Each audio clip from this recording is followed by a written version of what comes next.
While everyone says you can't pick and choose where you lose fat from, some new studies are proving the opposite. They found not only can you target specific areas like your stubborn belly fat, but all it takes is a simple workout that you can even do at home. But while these new studies are actually very well designed, I don't fully trust the results quite yet. So I'm testing it myself. For 30 days, we're following the exact spot reduction plan that was scientifically proven to work, followed by another 30 days of regular fat loss, measuring everything using the most accurate device in the world, MRI. And let me just say, even as a coach and published researcher myself, I was genuinely shocked by the results. Whoa, it's really hard. It was almost 8. But before diving into the plan, meet my guinea pigs. This is Dennis, our creative director, who has been struggling with his belly fat ever since he was a kid.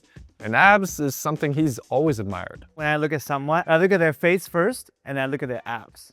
I don't look at anything else. I don't care about this, I don't care about that. The first time Dennis came to work, he just said, Jeremy, the only thing I want is abs. Although he works out 4 days a week and doesn't eat much junk food, he's never been able to get rid of the fat around his belly. And based on his MRI scan, he's got some serious potential.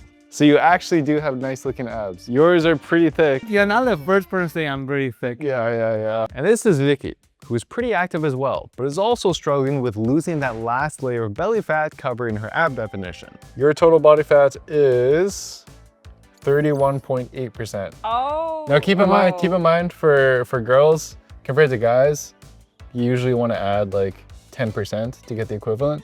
Just because you have more essential fat is when you look at your belly specifically, that's at 24.7%. You actually store the least fat in your belly compared to anywhere else. Oh, interesting. And for Dennis, his total body fat came in at 17.5%, with his belly clocking in at 16%. Now, if this new research holds up, the plan they'll be doing should be the perfect way to destroy the belly fat they've been struggling with. We're going off a study where they found this actually works super well. And the idea is that if you train your abs really hard, you're kind of mobilizing the fat in that area. So it's very interesting. The study I'm talking about was published in 2023, where the researchers came up with a pretty smart plan.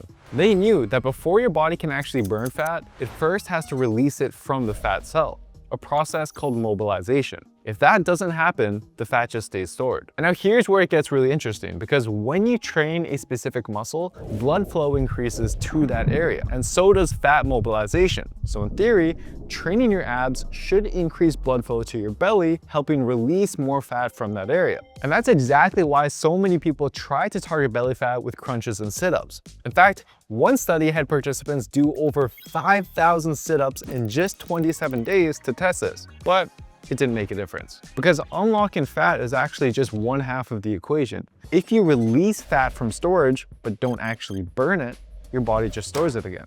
And so now you're probably wondering, so how do you burn it? And it's actually quite simple, cardio, but at a low to moderate intensity to maximize fat burn. And that is exactly what this new group of researchers tested. They had one group simply jog for 45 minutes, whereas the spot reduction group, the researchers designed it so that their workout burned the exact same amount of calories. But their workout consisted of jogging for only 27 minutes and then immediately followed it with ab training. And this time, it worked. After 10 weeks, even though they didn't make any changes to the participants' diets, both groups lost a similar amount of total body fat. But the spot reduction group, they lost around 2.5 times more fat around their belly. And this isn't the only study to find this. A 2017 study tested a similar protocol, but on arm and leg fat. And they too found clear proof of spot reduction. Now, as a published researcher myself, I can tell you that these studies are actually quite well designed. But I did notice one big problem. They measured everything using DEXA scans, which is great for measuring total body fat over time, but it's just not precise enough to measure small changes in specific areas. That is why we're using MRI. It is by far the most precise way to measure fat and muscle changes. And it's rarely used in studies because it's extremely expensive and hard to get access to. But in experiments like this, it really is the only way to be confident with the results. We scanned Dennis and Vicky's bodies and identified 3 points along their spine to track the fat thickness across their upper, middle, and lower belly, as well as the thickness of their abs, just to see how they respond to their training. And we're coming back in 30 days to see if the plan actually works. You can start here. Yeah. And all I want you to do is lift your tailbone off the bench. Slow, slow, slow, slow, slow, slow, slow. Now the plan Dennis and Vicky are following is almost identical to the study I mentioned earlier, just with a small upgrade to the ab training. They're doing 4 sets of weighted crunches for their upper abs and 4 sets of reverse crunches for the lower abs, trying to increase the weighted reps every single workout. The key here is you're not using your legs to get it up. Good job. Burning. I'm got a fucking cramp. There you go. Enemy out of this. Now, if you've seen my previous abs video, you'll probably recognize both of these exercises. They're 2 of the most effective movements that you can use. And as you'll see later on, worked incredibly well. But immediately before their abs training, they'll do 25 minutes of moderate intensity cardio, just like the study did. And they're gonna do this workout every other day. But there is one key difference between Dennis and Vicky's plans. Vicky does not lift weights. So for her, it's just the cardio and ab work. Dennis, on the other hand, is sticking with his usual 3-day lifting routine alongside it. And as you'll see, that difference actually ends up having a huge impact on the results. But as someone who doesn't do cardio and abs at all, Dennis was off to a rough start. I changed my cardio to Stairmaster.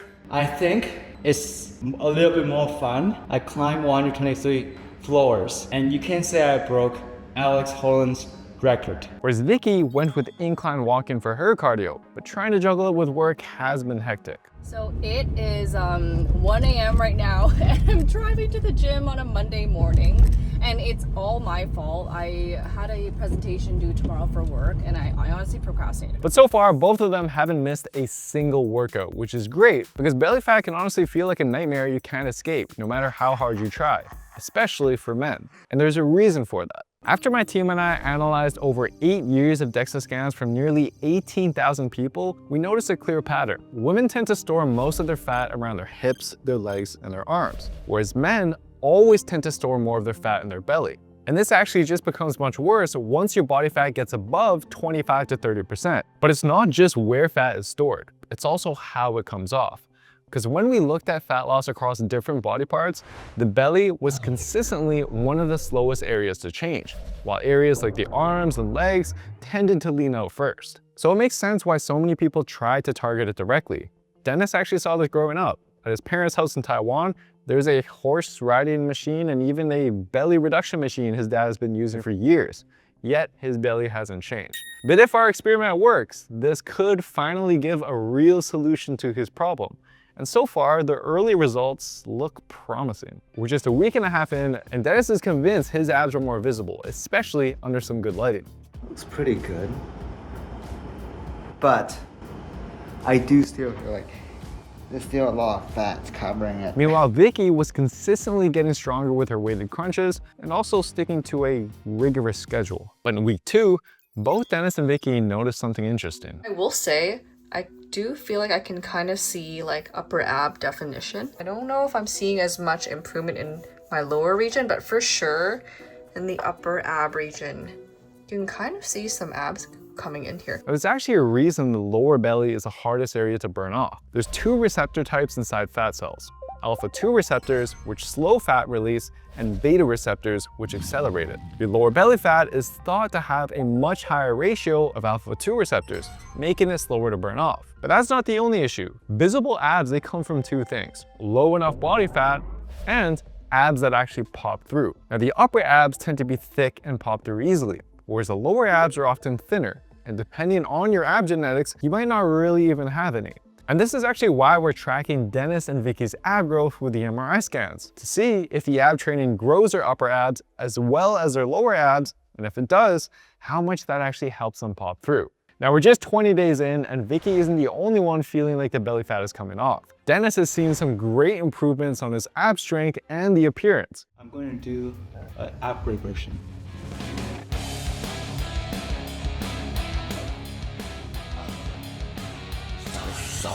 Which also means he's spending more time checking himself out in the gym, admiring the abs he used to only see on influencers. In fact, he was sending me photos almost every single night. But take a look at this. These are 2 photos Dennis took on the exact same day, just with different lighting. Influencers use this lighting trick all the time to look better, and honestly, I do too. But it can set the wrong expectations if you're not aware of it. Because even when you're super lean, you're not going to have that 6-pack shredded look all the time in every environment. and you're gonna drive yourself crazy trying to chase that. And this also matters for our experiment too, because small differences in lighting could easily make it look like the protocol is working, even if nothing is actually changed, which is again why we're relying on precise measurements, so we're not guessing based just on how things look. After a total of 375 minutes of cardio and 15 ab sessions in 30 days, it's time to see whether all this work actually made a difference in belly fat. Well, have you noticed anything? Okay, maybe a little bit. Like, I can see like the line in the middle. Let's start with Dennis. After 30 days, Dennis actually gained half a pound, but he ended up going through a small body recomposition. As a result, your body fat percentage went from 17.5% down to 17%. But how much of that fat loss came from his belly? Well, based on his MRI, barely any. Most of his fat loss actually came from his arms and hips. His belly fat only dropped by about 0.3%. So for Dennis, more muscle, but no sign that spot reduction actually worked. But maybe it's because he wasn't in a big enough calorie deficit. This is how you get abs. And we weren't controlling for his diet. Same protocol as the previous spot reduction study. And that is where Vicky's results come in handy. You actually lost 5 pounds in a month. Yeah, that was kind of crazy. I feel like I was eating the same, and then I went on vacation, and then I think with work stress and school stress, like if I don't sleep well, I don't eat a lot. But Vicky's cardio-only approach took a toll. Despite losing 5 pounds on the scale, 60% of that weight came from lean mass, and only 40% was actual fat. As a result, your body fat percentage went from 31.8% down to 31.5%. Okay.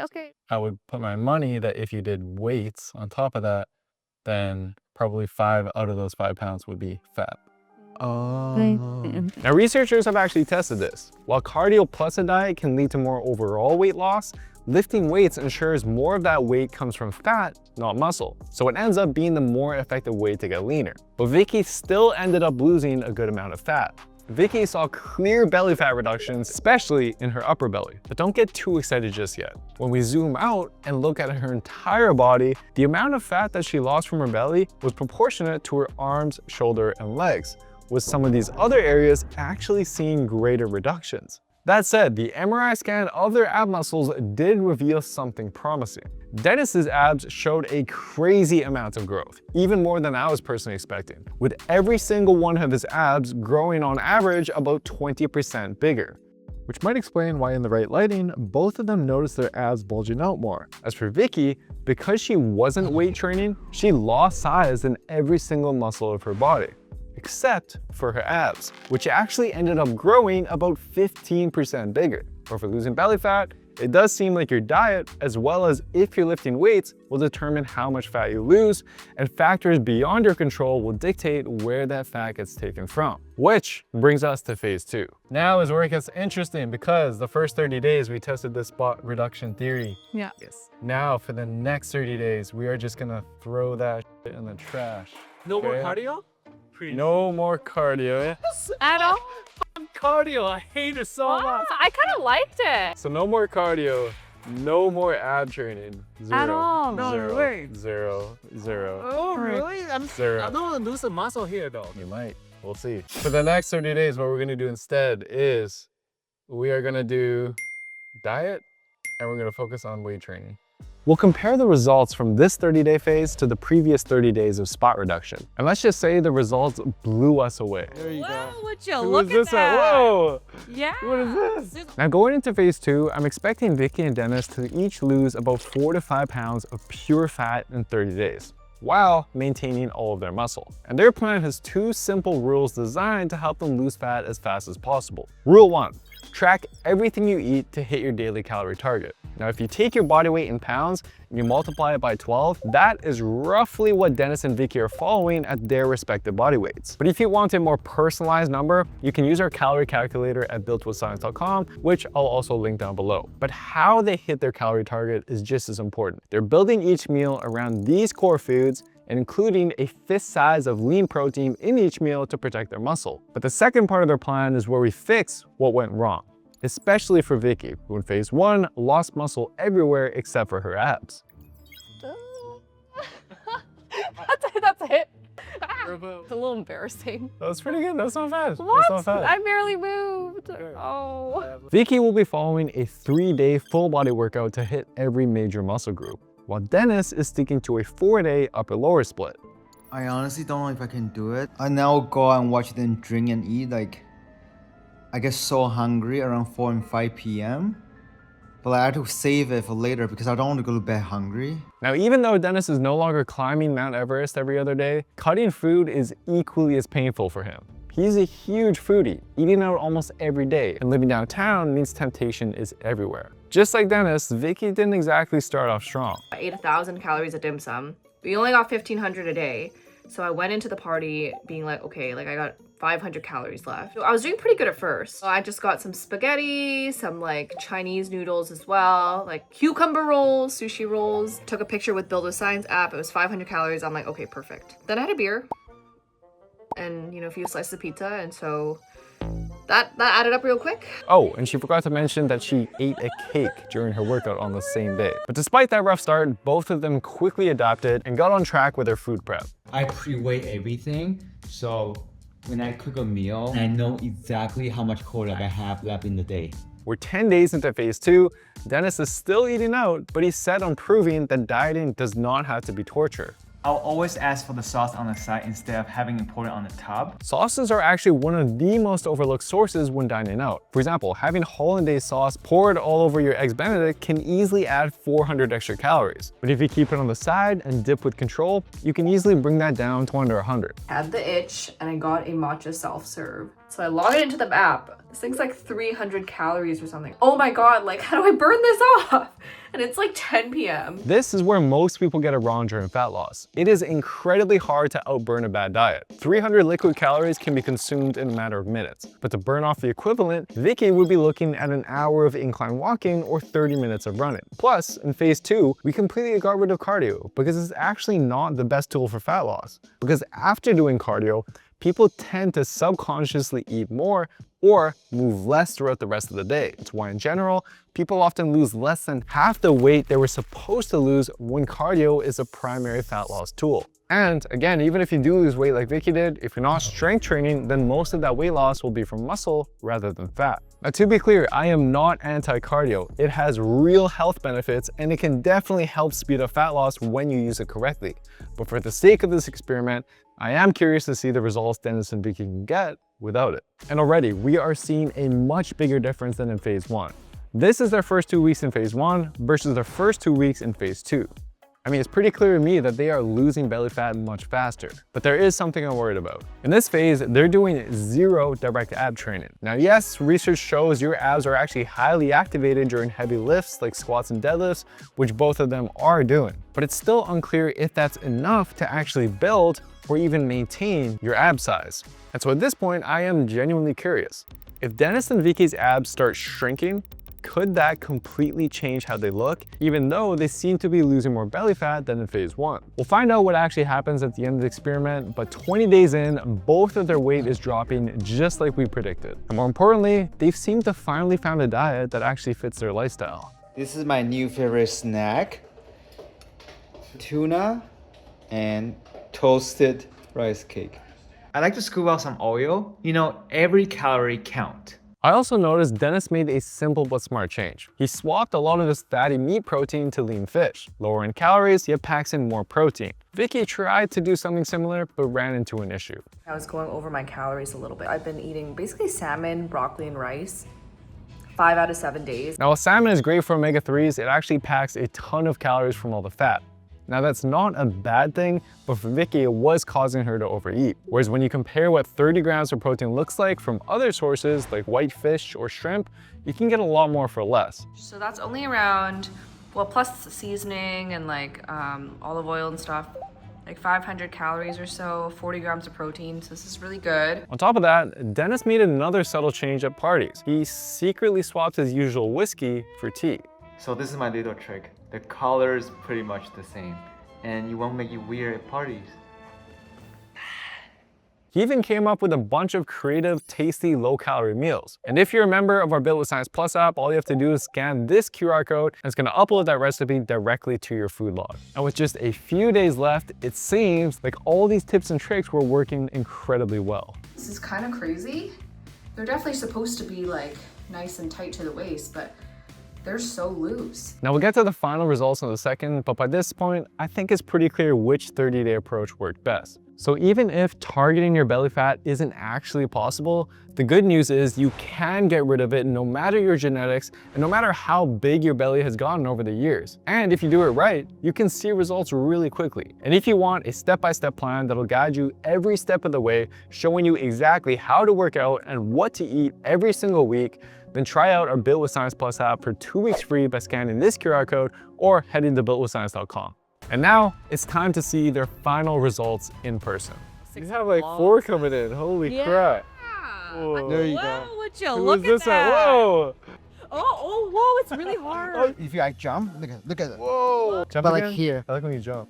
See here. Wow. But there's a downside having abs. I found myself like looking down a lot, just like touching myself. I do want to feel them every day just to make sure they are still there. Okay, results. Let's start with the abs, okay? So in the first part of the experiment, your abs actually grew by about 15%. Okay. Your good, upper good. abs, middle abs, lower abs, they all Nice, grew. okay. And then the second part of the experiment, we cut out all ab exercises, but you did start strength training. Yeah. Right? You did squats, you did deadlifts. So what happened to your abs? Well, they did not grow, but they didn't really shrink. They pretty much maintained. Okay, good, good. That's good to hear. As for Dennis, your abs actually got about 16% smaller. Oh my god, that's a lot. Wait, how does that work? So you almost pretty much got back to the point where you were before doing any ab exercises. So my theory here is Vicky, a complete beginner who just started strength training, got enough indirect ab stimulus to maintain her new ab size. Which for someone like Dennis, who's been lifting weights for a while, he would need to train his abs directly, and so would I. But how much has his ab shrinkage actually affected how his midsection now looks? Well, let's now dive into their fat loss results. So in phase 1, Vicky lost 5 pounds, but only 2 of those 5 pounds were from fat, taking her body fat from 31.8% to just 31.5%. This time, you're down to 27.5%. No way. Yes. What? Whoa. That is a huge drop. Wow. And that was a combination of fat loss, wow. which we'll get to from Yeah. the MRI of your belly. But what really brought your body fat percentage down was the muscle gain. This time you gained almost 3 pounds of lean mass. Wow. Not only that, but during our spot reduction experiment in phase 1, her belly fat dropped by just 3%. But this time, your belly fat dropped on average by 30%. 30%? Yes. Dennis's result is just as crazy. In phase 1, Dennis gained half a pound and his body fat went down by 0.5%. But this time, after 30 days of only dieting and strength training, he not only lost 5 pounds on the scale, but his body fat went down to 14.4%. Whoa, Hey, that's so good. that's 3%? That's a lot in 1 you month. locked in. Yeah, I was tracking everything, including even just a spoon of like peanut butter. See, that's the difference, guys. People say they track, but they don't. As for his belly fat, the spot reduction protocol in phase 1 led to pretty much no change in his belly, just a 0.3% drop. But this time, your belly fat dropped on average by 26.3%. Oh my god. Diet is everything. Now, Dennis was actually so motivated from this experiment, he's decided to combine everything. Diet, strength training, plus ab exercises to get to 12% body fat. So make sure to subscribe so you don't miss that, and give this video a watch next if you want to learn the 2 exercises that both Vicky and Dennis did that made their abs pop.